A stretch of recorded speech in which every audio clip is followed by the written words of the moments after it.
The Seahawks have battled their own injuries early in the 2025 season, but significant injuries for the rest of the division have opened doors heading into a crucial NFC West matchup in Arizona. We'll be taking a deep dive into how the Cardinals and 49ers and Rams have all been snake bitten and how the Seahawks can take advantage starting on Thursday night here on our Tuesday edition of Locked On Seahawks.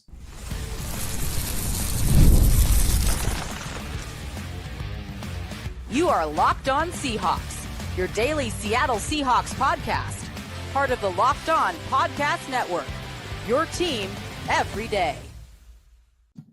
Greetings, 12. This is Corbin Smith, host of the Locked On Seahawks podcast, your daily Seahawks podcast, part of the Locked On Podcast Network, your team every day. Glad to be joined here on our Tuesday show by my co-host in crime, Rob Rang, and a special thanks to each and every one of the 12s tuning in. Thank you, as always, for making Locked On Seahawks your first listen 5 days a week, whether you're in Salem, Oregon, or Portland, Texas. A special thanks to all of our everydayers. We are drawing closer to a Thursday night battle between the Seahawks and the Cardinals at State Farm Stadium. And in one of the rare instances that we have this during the course of the season, it's Matchup Tuesday. Due to the short week, we'll dive into all the key matchups to watch in round one this year between Arizona and Seattle. It's going to be a jam-packed episode brought your way by our friends at FanDuel. Right now, new customers can bet just $5, and if your bet wins, you'll get $300 in bonus bets to use across the app. Now for your lead story here on our Tuesday edition of Locked On Seahawks. It's only week 4 in the 2025 NFL season, still very early, but divisions are already starting to take shape, including the NFC West, where all 4 teams have at least a 2-1 record. The undefeated 49ers at the top of the standings. The Seahawks, technically with tiebreakers, are in dead last in the division, but 3 2-1 teams. This is a very much up for grabs division. And it's interesting with all the injuries the Seahawks have had, Rob. We've seen Devin Witherspoon, Nicky Manwari miss the last 2 games, Julian Love and Zach Charbonnet out the last game. This happens in the NFL. You're going to have guys out, but at least to this point, knock on wood, the Seahawks have been much more fortunate than their division brethren, including the 49ers and Cardinals losing 2 crucial pieces for their teams this weekend. And really, these are the kind of injuries that open the door for teams like the Seahawks to be able to climb to the top of the NFC West, particularly when you start with Nick Bosa, the superstar pass rusher for the 49ers, being ruled out for the rest of the season. He suffered a torn ACL this weekend. The Cardinals and the Seahawks to face on Thursday will be without their standout running back, James Conner, for the rest of the year. It's apparently a foot injury that he's going to be having surgery on Wednesday, but he is done for the season as well. You add in Ahkello Witherspoon, one of the Rams starting corners, being banged up with a broken clavicle, and all 3 of those teams have had significant injuries that they've suffered, with Bosa being the most notable so far early this season. Yeah, that's the thing, Corbin. It's one of the primary reasons and why I thought that Seattle had a real good chance to win the division this year. It's not just because I think that they have as much top-line talent as any team in the NFC West, which in my opinion is the best division in the NFL, certainly the most complete and competitive division in the NFL. The record suggests that, and we've seen how well that these teams have competed basically down the playoff stretch each of the last several seasons. But it's because of the fact that this is a long NFL season. And having gone to the NFL training camps for the 49ers and the LA Rams specifically, and certainly done plenty of film evaluation on the Arizona Cardinals, I like Seattle's depth better than each of those other NFL teams.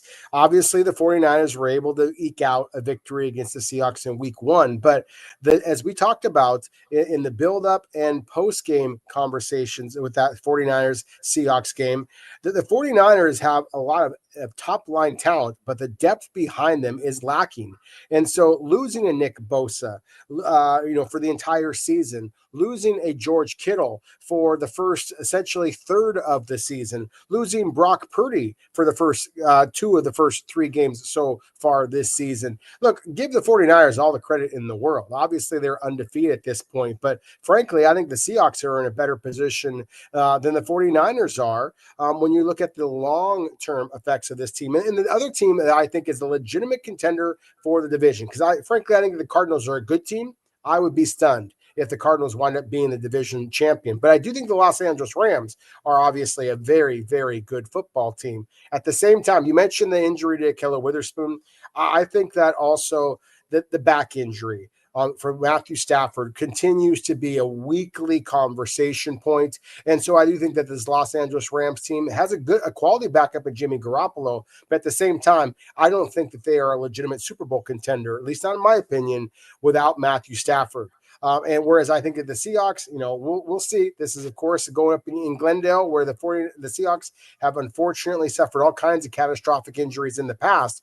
But as it stands right now, the injuries that the Seahawks have sustained and come out okay with through the secondary, I think that that just shows that Seattle's depth is very good, and that Seattle, so far, knock on wood, as you said, Seattle has been able to withstand these injuries and come back stronger for them. You look at the division standings. We'll be doing this periodically during the course of the season. And now that we've got 3 games under the belts for all these teams, the 49ers at first place, albeit without George Kittle. And now Nick Bosa is out for the rest of the season.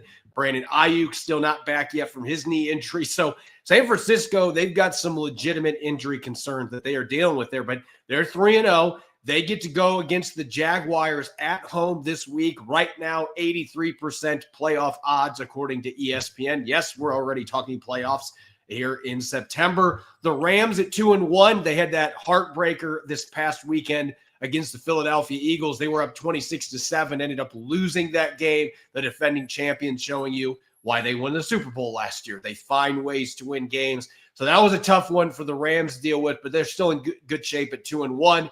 The Cardinals were on the losing end of that 16-15 game to the 49ers, their first loss of the year, but they're 2-1 as well. And the Seahawks at 2-1.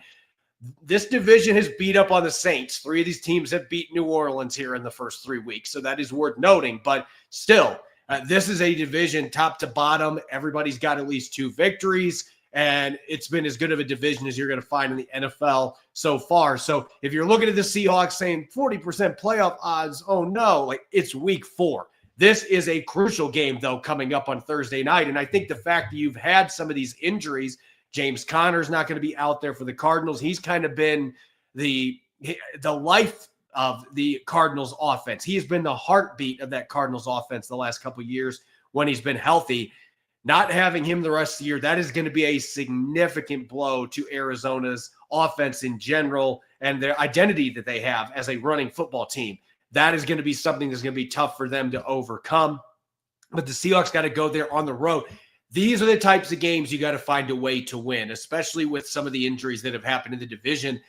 I think the news of Nick Bosa being out for the year, Connor being out for the year, these are the things that are, it's part of football. But if you're the Seahawks, you have to be going in this game thinking, hey, we have got to go out there and take care of business because they've already got 1 loss in the division. You don't want to fall to 0-2 in the NFC West here early in the year. That doesn't mean that you'd be eliminated from playoff contention. It's week 4. You'd only be 2-2. But those division tiebreakers, that is a big deal late in the season in a really competitive division. You need those divisional games. They got to find a way to get this done with a better roster in terms of health than what their rivals currently have in the rest of the division.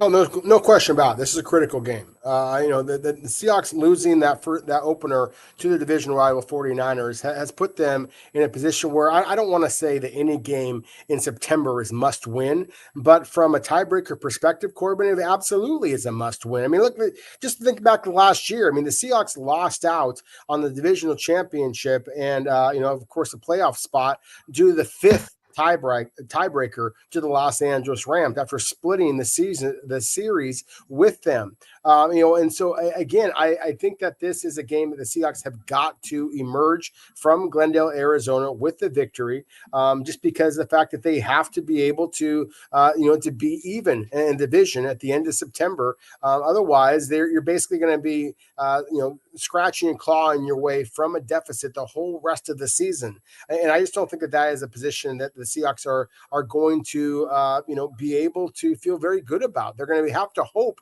for struggles with durability with the rest of the opponents rather than basically seizing the opportunity that is here ahead of them. When we come back, it's Matchup Tuesday. We're going to look at the Seahawks on offense going up against Jonathan Gannon's defense in Arizona. That's coming up next here on our Tuesday edition of Locked On Seahawks.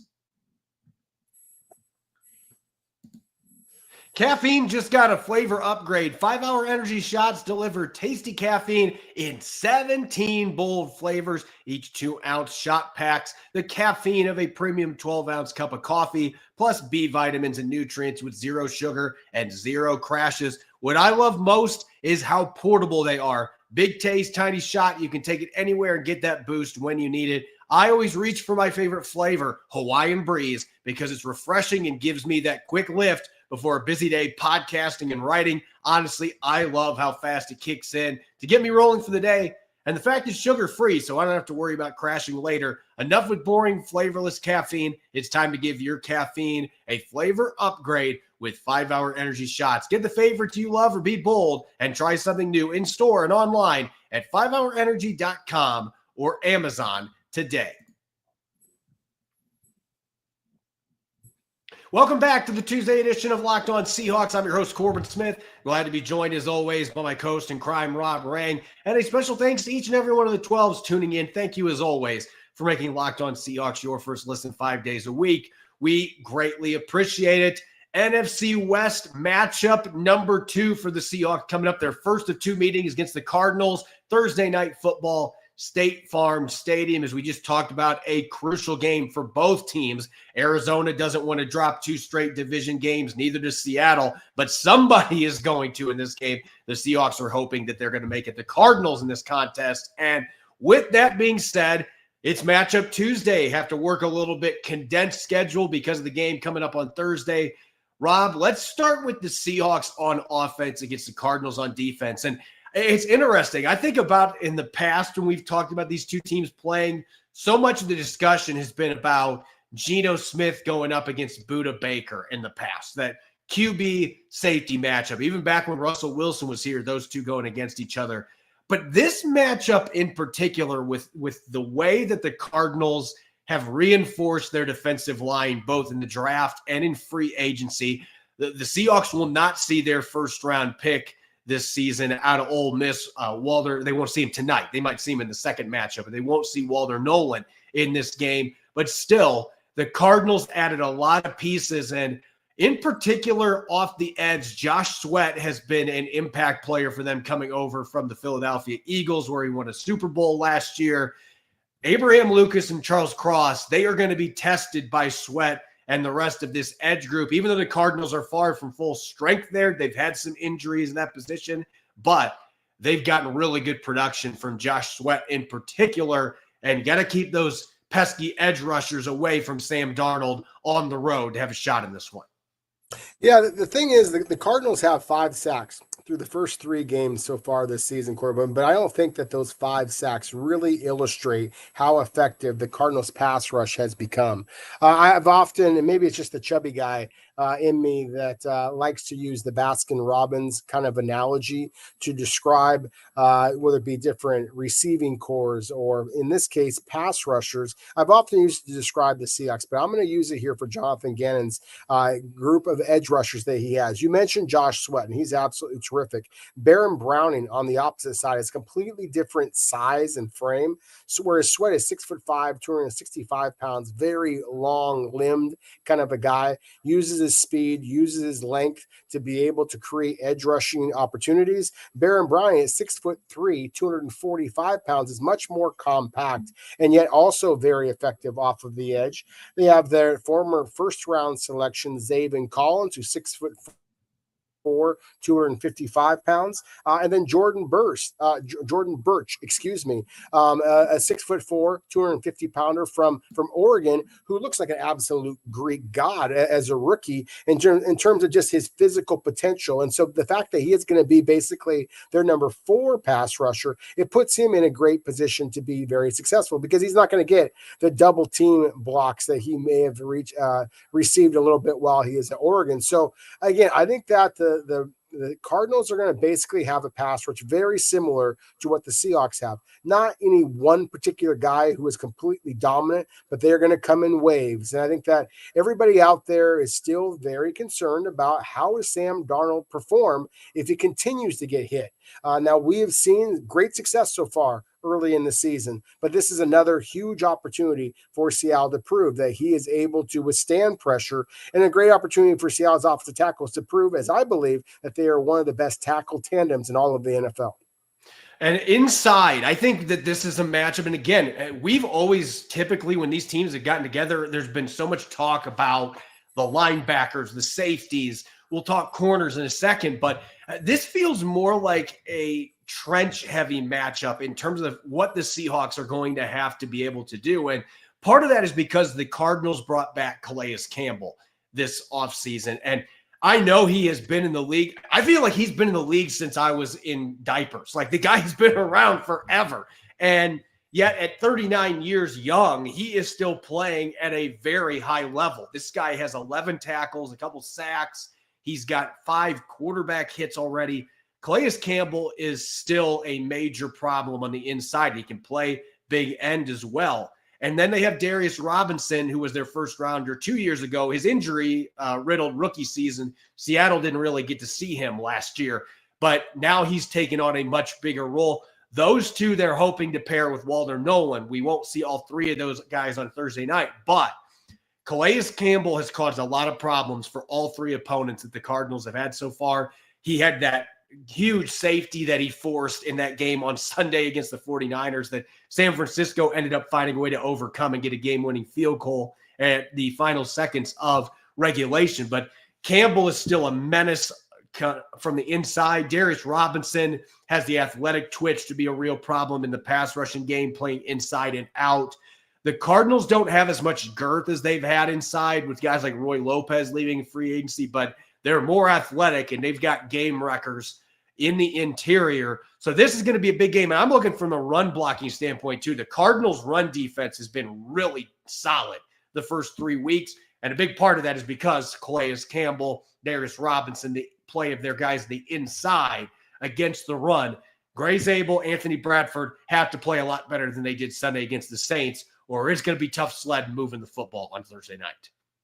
Yeah, exactly. I mean, that's the thing is, I think everybody's feeling pretty fat and happy about how the Seahawks just kind of, trounced the New Orleans Saints. But as we talked about in yesterday's show, of course, Corbin, Seattle's run game was not very effective. And this is a Cardinals defense that basically shut down Christian McCaffrey, albeit Christian McCaffrey, who had Mac Jones at the quarterback position rather than their star quarterback, Brock Purdy, of course. But I do think that this is a critical matchup, not only in pass protection, but in run blocking. It is going to be important for Seattle to be able to create some creases and for the running backs to be able to take full advantage of that. That was one of the more encouraging developments of the injury list for the Seahawks, is that Zach Charbonnet was listed as a full participant on Monday's practice. It wasn't a full type of practice, it was more of an estimation. But at the same time, still, it bodes well for Zach Charbonnet to get back onto the field for the Seahawks. And of course, he can be that kind of bulldog in the middle to help get some of those, the hard yards in the middle. I love the fact that you mentioned just the Calais Campbell and Darius Robinson, because they are, again, 2 very different types of players. I mean, Calais Campbell is just the sagey, the veteran, and he is a guy that I think is going to give Anthony Bradford everything that he can handle. And then Darius Robinson with his length, his agility. Look, Gray Zabel has had a terrific rookie season so far. In my opinion, he has not faced the caliber of a player that he is about to in this particular football game. And so I do think that this is going to be a significant matchup for the Seahawks. I do think that this is going to be kind of one of those kind of alley fights a little bit in this particular football game along the line of scrimmage. The team that is more effective, I think it's going to be Seattle, is going to be the team that's able to run the ball effectively.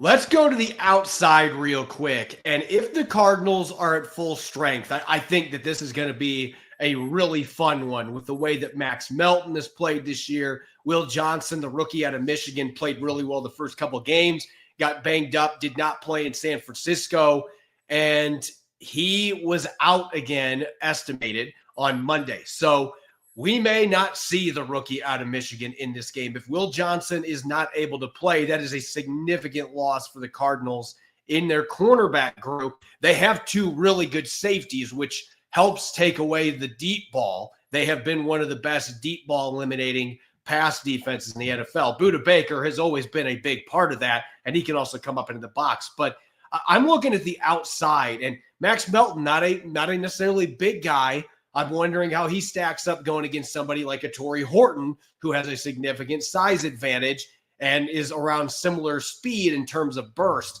That could be a really fun matchup to watch. Jackson Smith-Njigba against Will Johnson would be excellent in terms of technicians on both sides of the ball going against each other. But again, we don't know if Will Johnson is even going to play in this game. And Garrett Williams is already on injured reserve, one of the Cardinals' other top cornerbacks. So things are starting to get thin in the secondary. Can the Seahawks, who have been number 2 behind the Packers in explosive play rate, can they find a way to crack that code against a Cardinals defense that hasn't given up very many explosives? Will Johnson not being out there would certainly improve their odds, especially if the offensive line can hold up front. Yeah, and as you mentioned, the Cardinals, of course, are coming off of the game against the 49ers and then previously against the New Orleans Saints. Seattle fans know, of course, the New Orleans Saints were hardly an explosive offense. And that was, again, Mac Jones at the quarterback position for the 49ers. So the Cardinals have not faced an offense as explosive as Seattle's is. That said, Seattle's going to have the pass protection. Sam Darnold's going to have opportunities to take advantage of this injury-riddled secondary. The Will Johnson, Jackson Smith-Njigba competition would be fascinating. I mean, not only because of they're talented playmaking guys, the Michigan-Ohio State kind of rivalry would be fun as well. But as you said, we don't know if Will Johnson is going to be able to play in this game. That's the biggest reason why he fell to the second round of the draft, of course, this year is because of the durability concerns that he had at Michigan. I also think it'd be fascinating if the Cardinals feel that they have to move their prior starting strong safety, Jalen Thompson, Washington State Cougar alum, to the nickel cornerback spot. That is where he has been asked to play at times. They've used a previous middle round pick, Dadrian Taylor Demerson, as safety alongside Budda Baker. Thompson is a good football player, but at the same time, I don't know that he has the elite quickness to be able to handle whether it be a Cooper Kupp or JSN as the primary slot receiver for the Seahawks. So I wouldn't be surprised at all if that is a matchup the Seattle looks to exploit in this game. And I'd also mention Derek Young there. We got to see him make a catch this last week. His size and his quickness going against a player like Jalen Thompson, I think, could be advantageous working inside as well. So I wouldn't be surprised if we see a decent number of reps for number 83 on offense as well to try to take advantage of that. When we come back, we're going to flip the script. Seahawks defense going up against Kyler Murray and the Cardinals offense. Don't go away. You're listening to Matchup Tuesday here on Locked On Seahawks. We're already in week 4 of the NFL season, and FanDuel is making sure you're ready for kickoff every week with a can't-miss offer. Right now, new customers can bet just $5, and if your bet wins, you'll get $300 in bonus bets to use across the app. I love using FanDuel because it fits how I like to bet. Oh, and it fits anybody else as well. It's flexible. Player props such as how many touchdowns Sam Darnold will throw against the Cardinals on Thursday night, building a same-game parlay with multiple prop bets for week 4, or just jumping in live as the action unfolds. It makes every game more exciting, whether you're watching your team or just keeping an eye on your fantasy lineup. It's quick, easy, and it's the best way to add a little more energy to your Sundays. So are you ready to play? Download a FanDuel app now by visiting FanDuel.com to get started. That's FanDuel.com to place your first $5 bet. Welcome back to Matchup Tuesday here on Locked On Seahawks. I'm Corbin Smith. He's Rob Rang. A special thanks to all the 12s who are tuning in, and thank you as always for making Locked On Seahawks your first listen 5 days a week. We greatly appreciate it. And for your second listen, check out Locked On NFL. Tyler, the Madman Rowland, giving you a shot of espresso to start your football day, while Tony Wiggins takes you into the barbershop for the smoothest breakdowns to end the day. Find Locked On NFL on YouTube or wherever you listen to your podcasts. Seahawks, Cardinals getting ready to duel in the desert Thursday night football at State Farm Stadium. Continuing to dive into the key matchups to watch in the first of two battles between these NFC West foes.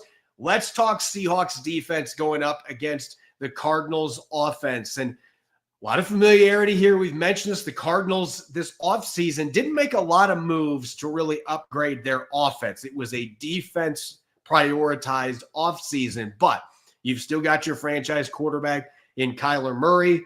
Trey Benson now is going to have to take on a much bigger role as the guy in the backfield, with James Conner now being out for the season. Trey McBride, one of the big weapons at the tight end position in all of the NFL. I think anytime you're talking about facing the Arizona Cardinals, though, with a quarterback that has the jitterbug capabilities that Kyler Murray does running the football, when you're discussing run defense, the onus falls on the linebackers not only to be able to contain Trey Benson and the rest of the Cardinals running backs, but you also got to deal with the threat of read options and Kyler Murray getting out of the pocket on designed runs as well as improvised scrambles. It puts a lot of strain on Ernest Jones, Tyrese Knight, and I expect to see a lot of Drake Thomas in this game as well, to have a guy that can fly around the field, and some spy-oriented schemes out there as well. Kyler Murray is one of those QBs that forces you to really have to do that to try to help your linebackers so that you don't get burned on the ground by the dual threat quarterback. Yeah, I think that is an absolutely critical matchup in this particular game. Kyler Murray, of course, what a dynamic athlete that he is. I think that the Cardinals are going to be relying on him to help, just ease the burden that is now on Trey Benson behind the injury to James Conner, of course. With Trey Benson, you're talking about a back who, the local fans out here might remember him at Oregon. He really splashed when he went to Florida State, was I believe a second-round pick by the Cardinals a couple of years ago. He only has one rushing touchdown in the NFL so far, but he is going to be the primary running back behind Kyler Murray in this football game. They got another back in Mario DiMarcardo, 5'9", 220-pound just bowling ball, who actually has more production in his NFL career. Came out of TCU 3 years ago. Than Trey Benson has. But I love the fact that you mentioned Kyler Murray, because that to me is really where the straw that stirs the drink, so to speak, for the Arizona Cardinals. And so it's going to be critical on those read option plays that Seattle stays home and they punish Kyler Murray anytime that they have an opportunity. We saw Seattle get a couple of, in some ways, silly penalties against the New Orleans Saints with some so-called late hits or, unnecessary roughness. And that Mike Macdonald afterwards, at least in the locker room footage, was caught basically saying things like, you're going to have to straddle the line a little bit. You're going to press the line and you're going to take some penalties like that. I think the Seahawks are going to be straddling the line in this game. They are going to want to, again, make sure that Kyler Murray knows that if he's going to be carrying the football at all, then he is going to be physically paying a toll for that. So, again, if the Cardinals are able to run the ball effectively against the Seahawks, the Cardinals absolutely can win this football game. But if Seattle makes Arizona one-dimensional, makes Kyler Murray beat them through the air, I think things set up very well, because this is a very talented, of course, Seahawks defense, as we've been talking about all year long. Anytime these two teams get together, and this is kind of feeding off the idea of Kyler Murray being a running threat, but I think one of the big reasons that we've seen Seattle's defense have a ton of success against Arizona the last 3 or 4 times these teams have gotten together, and it's been tough sledding for Kyler Murray in general, it's been because of the pressure from the interior. And look, you can say what you want about the height of a quarterback. I think Kyler Murray can make some explosive things happen. But if you get that pocket muddied up, he can't see. He can't see over the top of an oncoming pass rush. If he's got big cat Leonard Williams or Jaron Reed or Byron Murphy coming after him, he can't see downfield. He can't see over the middle. And Then he's trying to get outside. You have to have the contained from your edge in this standpoint. Seattle's done a really good job against Kyler Murray of doing that. But the number one thing is generating that quick bullying pressure up the middle. And you're not giving Byron Murphy, or not giving Kyler Murray, you're not giving him run creases to be able to tuck and run, but you are creating those immediate pressures where he is pinned into the pocket, and it makes it difficult for him to get the football out and be able to see his receivers. And I think that this is a matchup that the Seahawks can absolutely dominate again. There's not going to be a lot of teams on Seattle's schedule that have the guards that are going to be able to, for 4 quarters, handle and hold their own against Seattle's defensive line. And Evan Brown, former starter for the Seahawks, he's given up 7 pressures this year. No sacks, but he's given up 7 pressures this year. And he has been a player in the past that's had some vulnerabilities. The Seahawks ate him up last year in a couple games they played against him. I just think with the way that Byron Murphy is emerging, Leonard Williams playing just as well as last year, if not better, just disrupting every single play, Jaron Reed doing what he's doing. I think that this is a matchup that the Seahawks can once again, they can win this game with what they do with their interior defensive line, both against the run and making life difficult, collapsing the pocket early on Kyler Murray. Yeah, I think that's well said, especially that part of like penning in Kyler Murray into the pocket. I mean, when he gets outside the pocket, or when he shows the courage, the willingness to escape and run straight up field, that's where his dynamic speed makes him so dangerous. And so I'm fascinated to see how Mike McDonald calls this game. If he is willing to be aggressive and send blitzing linebackers, or calls some twists and stunts, or if he just asks his defensive lineman basically to just hold up the point of attack and essentially pen in Arizona's dynamic quarterback in that regard. Just because I do think that might be the safer way to kind of slow him down. Again, to me, his big playability, his superhuman strength, is his speed. And so I do think that if you get too aggressive and you create some creases in which he can run and attack, then that's where you're going to get yourself in danger. Because I would agree with you 100%, Corbin. I think the Seattle's defensive line is playing really good football right now. Arizona's interior offensive line, as well as its tackles, they've had some durability questions there. The left tackle, Paris Johnson, former first-round pick, was out this last game against the 49ers. Remains to be seen if he will be back as well. So again, I think the Seattle's defensive line should be able to control the line of scrimmage, and that gives Seattle a huge advantage in this game. And maybe the most important, now that James Conner's not in the lineup, maybe the most important matchup for the Seahawks in terms of managing the number one weapon for the Cardinals. And Marvin Harrison Jr., maybe he's going to end up being that guy. But right now, it is Trey McBride, the pass-catching tight end, who creates problems for everybody. He's got 17 catches already this year, has more touchdowns than he had last year. That was the one thing he didn't have, was touchdowns, but he's already scored one this year. And McBride is such a problem because of his size, his athleticism, his route running skills. You can play him in line as well as in the slot and on the boundary. You can move him around. And the Cardinals do an excellent job of that. And why this is an even bigger issue potentially, we don't know if Julian Love and Nick Eamon-Warrior are going to be back this week, and Devin Witherspoon for that matter. All 3 of those guys would get opportunities to match up against Trey McBride, and we don't know the availability for any of them for Thursday night. And let's just think worst case scenario. If Tyakata and Anthony Bell, who granted they played really well against New Orleans, but the Saints don't have a Trey McBride. Juwan Johnson's a solid tight end, but they do not have a Trey McBride. And quite frankly, Spencer Rattler is not Kyler Murray. Kyler Murray gets the ball to his tight end frequently. This is a matchup that could be very concerning if you don't have more hands on deck this week. You would love to have Nick Eamon-Warrior available because I think he'd be a really fun matchup, just like they were thinking with George Kittle in San Francisco, to have him with his size and speed and ball skills going up against Trey McBride. And certainly Kobe Bryant and Julian Love have had experience going against him as well. You would like to see at least one of those safeties back. You'd like to see Devin Witherspoon back because he had some reps against him in the slot.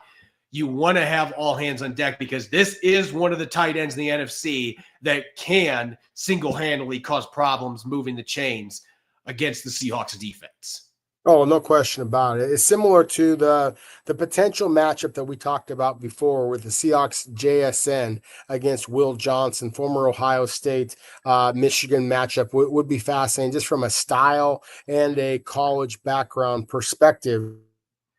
I would love to see Nick Eamon-Warry back on the field for the Seahawks to match up one-on-one against Trey McBride. McBride is an unbelievable player. He is a guy that I think is, and you can make a strong argument that he's the best tight end in the NFL right now, with all due respect to a George Kittle or to a Travis Kelce or whoever you want to mention at this point. I mean, and the Cardinals obviously feel that way as well, giving him the massive contract that they did. As you said, I mean, he's leading the Cardinals in receptions and receiving yards. He's tied for the lead with touchdowns. He is just a one-man wrecking crew. And so, again, if the Seahawks do not have Nick Eamon-Warry, then is it going to be Kobe Bryant? Is it going to be Julian Love, who, was listed as or estimated to be a limited participant, at least in Monday's practice? It remains to be seen. We know the Seattle has struggled with durability in the secondary, but it almost feels like that Mike Macdonald was kind of holding some of these defensive backs out of the game against the New Orleans Saints in the anticipation that they would be able to play on the short week here against the Arizona Cardinals. It remains to be seen, of course, if that's the case. And obviously, we saw the way that Ty Okada and DeAnthony Bell performed against the New Orleans Saints in a dominant performance. Still, if the Seahawks have Nick Eamon-Warry, I think that he is the guy that they wanted to cover the George Kittles and the Trey McBrides of the world. I would love to see that matchup one-on-one. And I also think it's fascinating that, Torrey Horton, of course, is the guy that the Seahawks know that they kind of stole out of Colorado State. The Arizona Cardinals are feeling pretty good about their former CSU Ram, former Blitnikoff Award winner, and Trey McBride as well. As always, you can follow me on X and Blue Sky at Corbin Smith NFL. You can follow Rob at Rob Rang. Make sure to subscribe to Locked On Seahawks on YouTube and wherever you listen to your podcast to ensure you don't miss a single episode. Coming up tomorrow, it's a special crossover Wednesday. I'll be teaming up with my good friend Alex Clancy from Locked On Cardinals, and we'll be taking a deeper dive into Thursday's matchup. Make sure that you're listening in and enjoy the rest of your Tuesday. Go Hawks.